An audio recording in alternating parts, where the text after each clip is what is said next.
Mga kapatid, tayo po ay dadako na sa pinakamahalagang bagay. Ang salita ng Malapinon, ito po ay kayamanan. Higit sa lahat ng bagay, ito po ay wisdom. Karoon tayo ng wisdom sa ating paglilingkod. Dahil kailangan ng wisdom, knowledge, mga kapatid, upang tayo po ay mapaglabanan natin lahat ng mga gawa ng kaaway. Ating ibigay lahat pagkataon sa ating beloved ordained preacher, Brother Joshua Galarosa. Ating palapakan ating buhay na Diyos, mga minamahal. Tayo po ay handa na makinig sa salita ng Malapinon. Praise the Lord.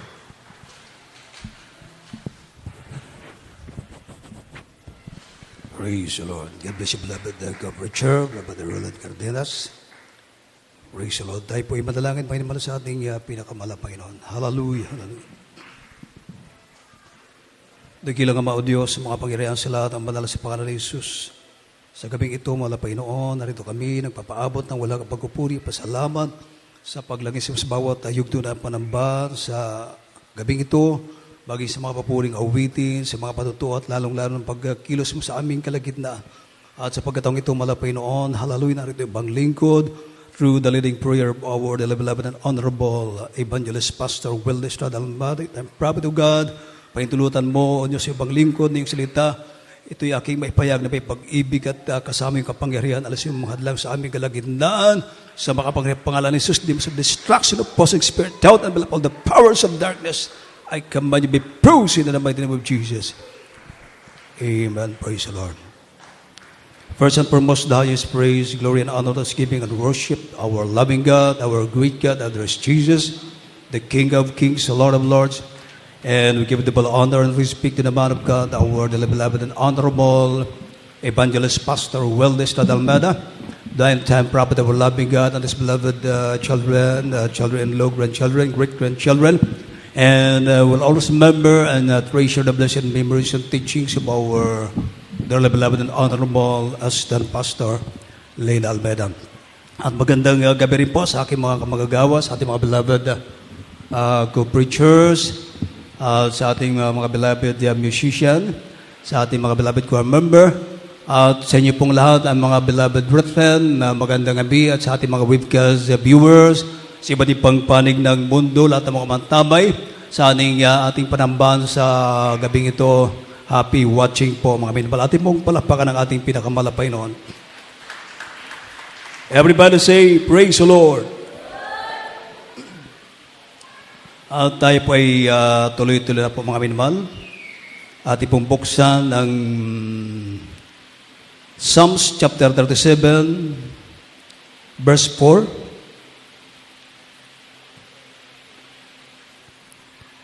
From the book of Psalms, chapter 37, verse 4. Delight thyself also in the Lord, and he shall give thee the desires of thine heart. Amen. Mga awit, Kabanatang 37, ang talatay 4. Magpakaligaya ka naman sa Panginoon at bibigyan ka niya ng nasa na iyong puso. Amen. Amen. Delight thyself also in the Lord, and he shall give thee the desires of thine heart. Ating pong pamagatan, ating pag-aralan sa gabing ito, ito pong tinatawag na the joy of God in His people. The joy of God in His people. Ang kagalakan ng Diyos sa Kanyang bayan. Para pa natin may naman ang ating pinakamalapay noon. Sabi ng Biblia, magpakaligaya ka naman sa Panginoon at bibigyan Kanya ng nasa ng iyong puso. Yung desire mo, yung ninanais ng iyong puso. Sabi mga hinimalo sa Visayan Bible, magkalipay ka usab sa Ginoo, og siya magahatag kanimo sa mga tinguha sa imong kasing-kasing. Ang imong desire, kanang tinguha sa imong kasing-kasing. Pag mabuhat mo ang mga butang na pabor sa Ginoo. Amen. Pag malipay ang Ginoo sa imong ginabuhat, panalanginan ka sa atong buhi nga Dios. Palapakan nato atong Ginoo, mahal. Simple lang. Ang kalipay sa atong Ginoo sa iyang makatawhan. Kanang makuha mo ang pabor para sa Ginoo. Amen? Yung bang,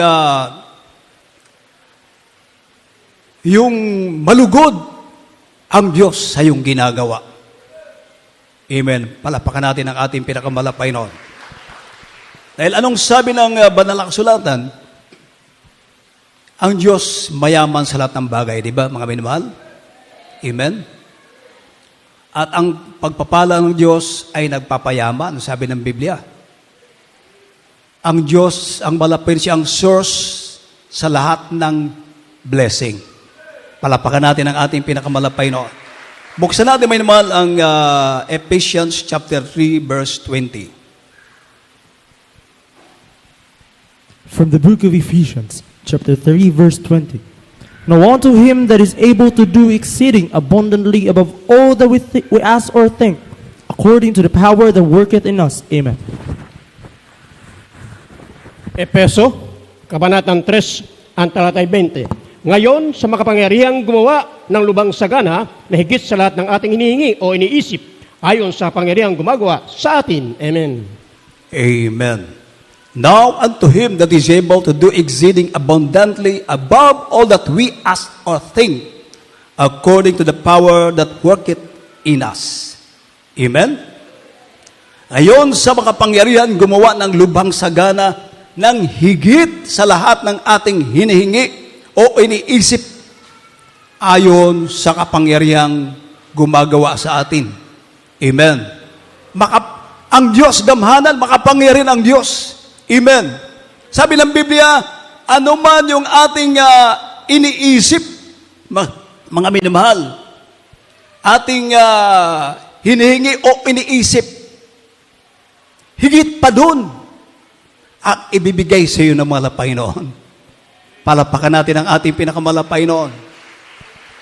Pag masunod mo, mga minamahal, ang kalooban ng Diyos, maging kalugod-lugod ka sa malapay noon, mapalugdan mo ang ating pinakamalapay noon. Sabi ng Biblia, ano man ang iyong iniisip o hinihingi. Tingnan mo, minamahal, yung iniisip mo lang, naisip mo lang na para sa butihan mo at hinihingi mo na para sa yung inakala mo mabuti sa'yo. Mga minamahal, tingnan mo, yun lang ang iniisip mo, hinihingi, pabor sa'yo. Pero mas higit pa pala doon ang ibibigay sa'yo ng pinakamalapay noon. Oh, hallelujah! Palapakan natin ang ating pinakamalapay noon. Kay buti ng ating mabait na Diyos. Yun nga lang, mga minamahal, gawin natin yung mga bagay na pabor sa malapay noon. Yung maging kalugod-lugod tayo sa malapay noon. Amen? Malugod ang Diyos sa ating ginagawa. Amen. Tingnan nyo yung patuto ng ating kapatid. Nung una, sabi niya, nagkautang-utang sila, maproblema sila dahil imbes na matuwa sila mga minahal dahil sweldo ng kanyang beloved husband. Pero napupunta lang doon sa mga utang. Bakit mga minamahal? Pag nagbigay siya, yung gusto lang niya magbigay, yung extra money niya. Mga minamahal, hindi ayon sa palatuntunan ng banal na kasulatan.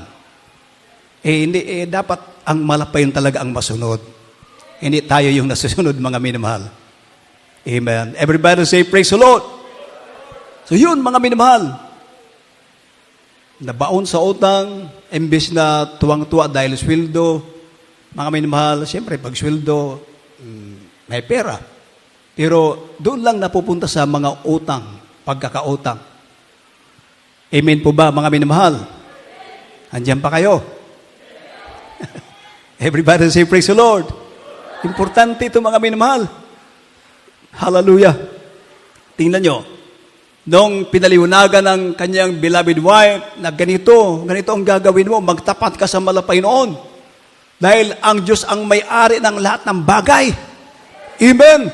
Sa isang segundo, pwede ang malapay gumawa kung anong gusto natin, maglagay diyan ng pagkain para sa ating pangailangan. Magagawa ng Diyos dahil ang Diyos ay makapangyarihan. Palapakan natin, may nabalang ating pinakamalapay noon. Nung sinunod ng kanyang bilabilas ban, mga minmahal, hallelujah, nung sinunod yung nararapat, pagbibigay, tithes and love offering, mga minmahal, ayon sa kanyang patotoo, na-promote ang kanyang bilabilas ban sa kanyang trabaho at ginawang manager. Palapakan natin ang ating pinakamahal na Panginoon. Hallelujah. Ganun lang, mga minmahal. Gagawa tayo ng mga bagay na pabor sa Malapaynoon. Pag nalugod ang Diyos, natuwa ang Malapaynoon, tayo rin matutuwa. Amen. Palapakan natin ang ating pinakamalapaynoon. Hallelujah. Ano yung sinabi ng Banal na Kasulatan, mga inmahal? Kanina, delight thyself also in the Lord, and He shall give thee the desire of thine heart. Magpakaligaya ka sa paglilingkod mo sa Malapaynoon.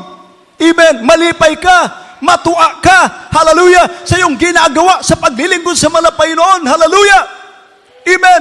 Hindi ka mag-question, di ka mangutan ng mga minmahal, kundi matuwa ka. Gagawin mo yung mga bagay na kalugod-lugod sa Malapaynoon, natutuwa ka, gumawa sa kalooban ng ating pinakamalapaynoon, at makikita mo ang mga pangako ng Diyos mangyayari sa buhay mo. Magtataka ka na lang. Amen? Hallelujah. Napakaraming pangako ang ating pinakamalapayin. Tingnan niyo mainmal ang buhay ni Enoch.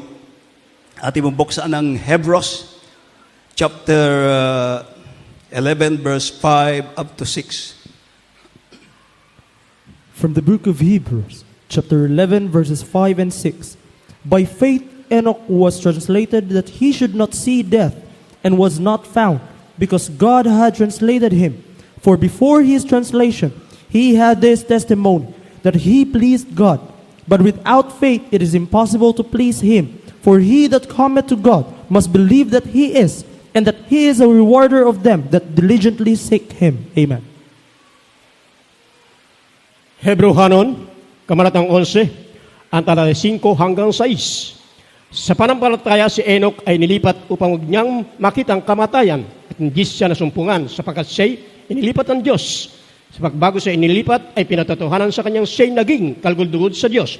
At kung walang pananampalataya ay hindi maaring maging kalugod-lugod sa kanya, sapagkat ang lumalapit sa Diyos ay dapat sumampalataya sa may Diyos, at siyang tapagbigay ganti sa mga sa kanya'y nagsisihanap. Amen. Amen. Palapakan natin may naman ang ating pinakamalapay noon. Everybody say, praise the Lord. Tingnan niyo may si Enoch. Sa kanyang panampalataya, by faith Enoch was translated that he should not see that, and was not found, because God had translated him. For before his translation, he had this testimony that he pleased God. Siya ay naging kalugod-lugod sa Diyos. Mga minmahal, palapakan natin ang ating pinakamalapay noon. Nalugod, nahimot ang Ginoo sa gibuhat ni Enoch tungod sa iyong pagtuo.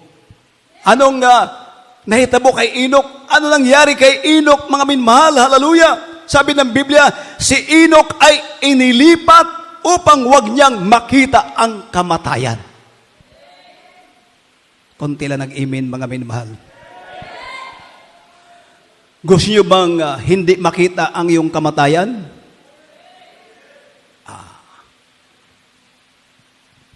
Konti lang nag-amen, ibig sabihin gusto niyong mamatay.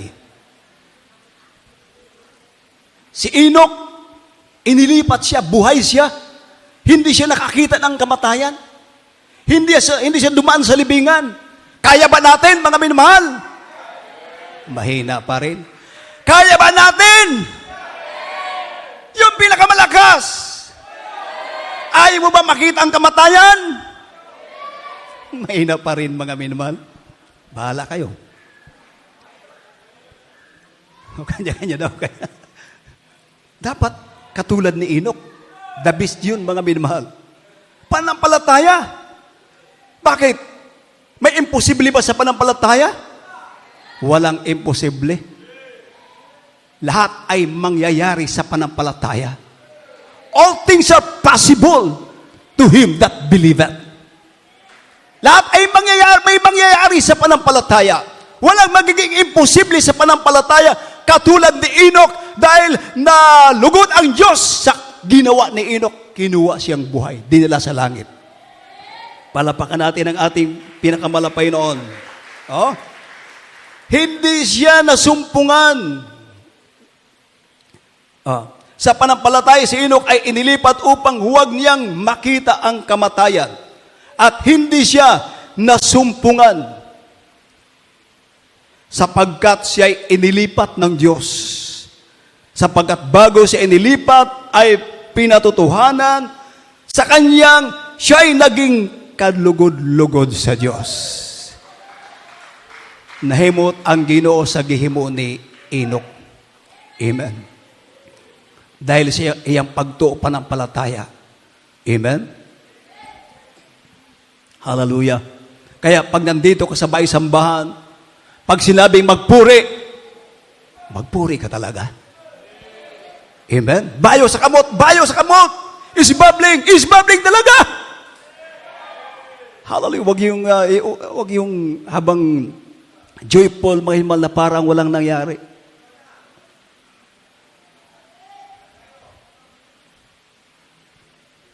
Yung nagpapaawit dito, pawis na. Basang-basa na sa pawis. Yung iba naman parang walang nangyayari.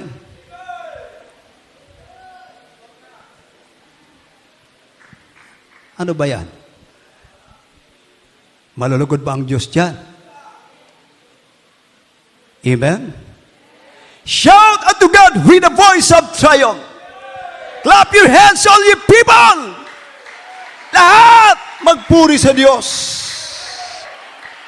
Sabi ng malapay noon, kung ang tao hindi magpupuri sa Diyos, ang bato ang sisigaw upang magpuri sa malapay noon.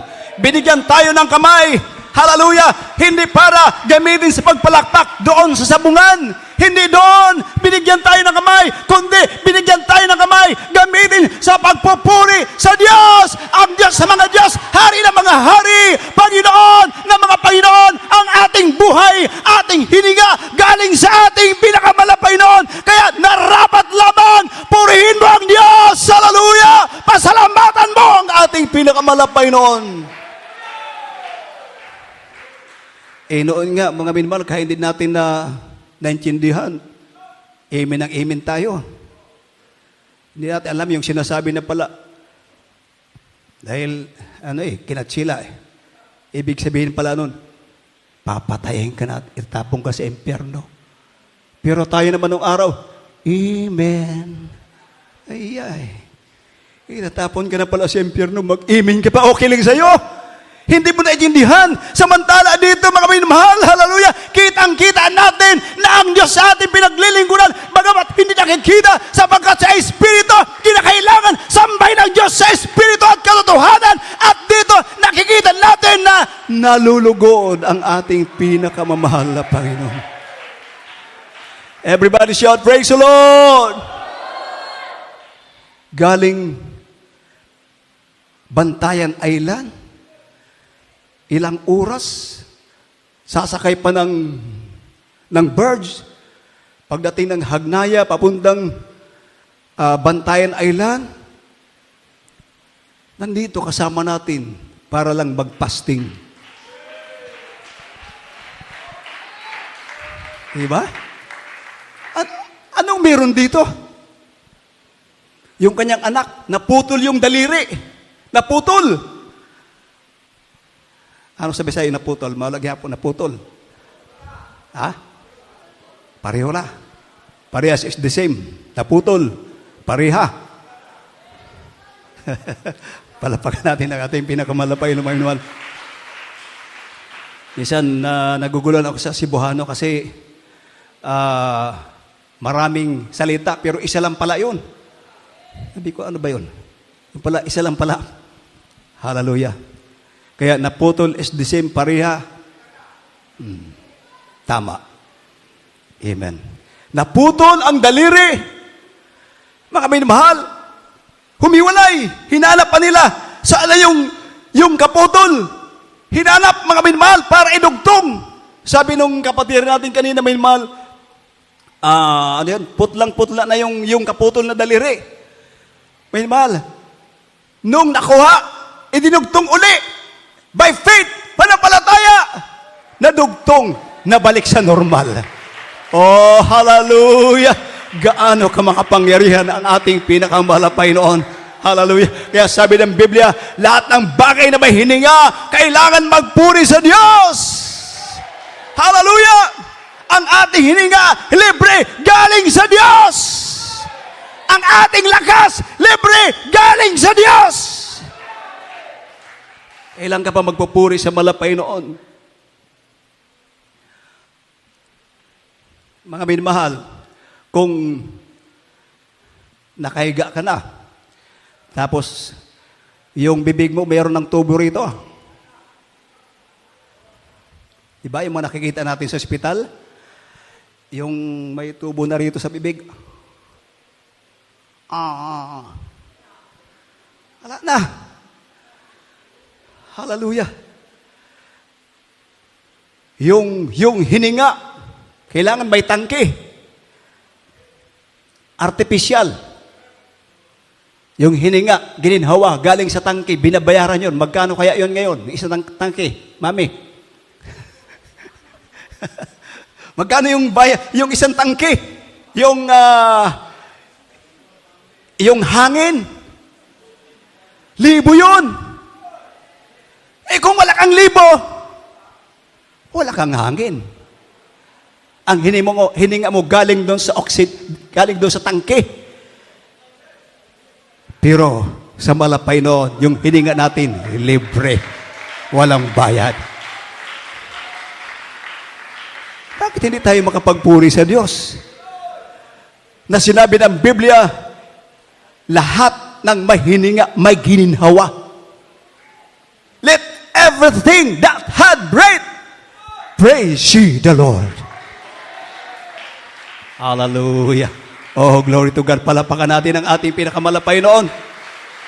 Kaya dapat pag nandito tayo, mga minmahal, hallelujah, hallelujah, magpuri tayo. Pag joyful, kailangan, hallelujah, joyful din. Masaya ang pagpupuri sa malapay noon. May buhay dahil ang ating Diyos pinaglilingkuran, hindi patay na Diyos, kundi buhay na buhay. Makapangyarihan, hindi makita, subalit makikita mo ang mga himala na gagawin sa iyo ng ating pinakamahal na Panginoon. Everybody shout, praise the Lord! Hallelujah! Kaya mga minamahal, dahil si Enoch ay naging kalugod-lugod sa malapay noon, mahirap yun. Hindi siya dumaan ng kamatayan. Kinuha siyang buhay ng malapay noon. O palapakan natin ang ating pinakamalapay noon. Hallelujah. Sabihin nyo, imposible yun. Nasa Biblia. Amen. Pag sinunod mo, di ba si Prophet Elias, ganun din. Kinuha siya ng chariot of fire. Buhay siya. Dinala sa langit. Palapakan natin ang ating pinakamalapay noon. Walang imposible sa Diyos. Amen. So dito, pag nalugod siya malapain, gawin mo ang kalooban ng Diyos. Ito, mga minamahal, mahihipo ang malapay noon. Pagpapalain ka ng Diyos. Basahin natin ang Deuteronomy chapter 30, verse 8 up to 9. Malapit na tayo matapos, mga minamahal. From the book of Deuteronomy, chapter 30, verses 8 and 9. And thou shalt return and obey the voice of the Lord, and do all his commandments which I command thee this day. And the Lord thy God will make thee plenteous in every work of thine hand, in the fruit of thy body, in the fruit of thy cattle, and the fruit of thy land, for good. For the Lord will again rejoice over thee for good, as he rejoiced over thy fathers. Amen. Deuteronomio, Kabanatang 30, anatali 8 hanggang 9. At ikaw ay babalik sa susunod na tinig ng Panginoon, at iyong gagawin ang lahat ng kanyang mga utos na aking iniutos sa iyo sa araw nito. At pasasaganahin ka ng Panginoon mong Diyos sa lahat ng gawa ng iyong kamay, sa bunga ng iyong katawan, at sa anak ng iyong bakahan, at sa bunga ng iyong lupa, sa kabubuti sapagkat pagagalaking kauli ng Panginoon sa kabubuti mo, gaya ng kanyang ginalak sa iyong mga magulang. Amen. So ito, mga pangako ng malapay noon, pag sinunod mo ang utos, kalooban ng malapay noon, lahat ng bagay, mainmal, ginawa natin, sabi ng Biblia, pasasaganain ka ng Panginoon mong Diyos sa lahat ng gawa ng iyong kamay. Amen. Sa bunga ng iyong lupa, sa ikabubuti, sapagkat pagagalakin ka uli ng Panginoon sa ikabubuti mo, gaya ng kanyang iginalak sa iyong mga magulang. Amen. Pag nalugod ang malapay noon, hallelujah, ikaw din ay magiging masaya. Pagpapalain ka, pasasaganain ka ng malapay noon. Amen. Last verse na po natin, man. Medyo mahaba ba ito? 1 King chapter 3, begin at verse 7 up to 13. Last verse na po ito, mga minman. 1 King chapter 3 verses 7 to 13. And now, O Lord my God, thou hast made thy servant king instead of David my father, and I am but a little child. I know not how to go out or come in, and thy servant is in the midst of thy people, which thou hast chosen, a great people that cannot be numbered nor counted for multitude. Give therefore thy servant an understanding heart to judge thy people, that I may discern between good and bad. For who is able to judge this, thy so great a people? And the speech pleased the Lord, that Solomon had asked this thing. And God said unto him, Because thou hast asked this thing, and hast not asked for thyself long life, neither hast asked riches for thyself, nor hast asked the life of thine enemies, but hast asked for thyself understanding to discern judgment. Behold, I have done according to thy word. Lo, I have given thee a wise and understanding heart, so that there was none like thee before thee, neither after thee shall any arise like unto thee. And I have also given thee that which thou hast not asked, both riches and honor, so that there shall not be any among the kings like unto thee all thy days. Amen.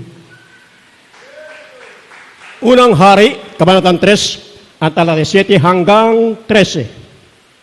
Ngayon, Panginoon kong Diyos, iyong ginawang hari ang iyong lingkod na kahalili ni David, na aking ama, at ako'y isang munting bata lamang. Hindi ko nalalaman ang paglumalabas at pumapasok.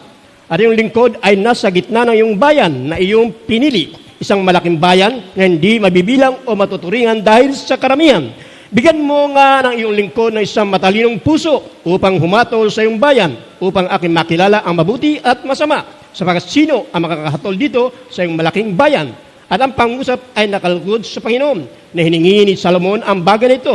At sinabi ng Diyos sa kanya, sapagkat iyong hiningi ang bagay na ito, hindi mo hiningi sa iyo ang mahabang buhay, o hiningi mo ang man sa iyo ang kayamanan, o ang hiningi mo man ay buhay na iyong makaaway, kundi hiningi mo sa iyo katalinuhan upang kumilala sa kahatulan. Narito, aking ginawa ayon sa iyong salita. Narito, aking binigyan ka ng isang pantas at matalinong puso na napat walang naging gaya mo ng una sa iyo o may babangon ng sinumang pagkamatay mo. At akin namang ibinigay sa iyo ang hindi mo hiningi, ang kayamanan at gayon din ang karangalan na napat ang walang magiging gaya mo sa mga hari sa lahat ng iyong mga kaarawan. Amen. Amen. Palapakan natin ang ating pinakamalapay noon. Sa ating mga beloved instrument na less, ihanda natin minmal yung ating awitin mamaya, Amang Mapagmahal. Tingnan nyo, minmal, si King Solomon. Ang hiningi lang niya, minmal, katalinuhan. Mga minmal, para mapangunahan niya ang napakaraming tao bilang hari. At ang sabi ng malapay noon, at ang pangungusap ay nakalugod sa Panginoon. Ibig sabihin, nalugod ang malapay noon. Nahimuot ang Ginoo sa gisulti ni King Solomon. At ang pangusap ay nakalugod sa Panginoon na na hiningi ni Solomon ang bagay na ito.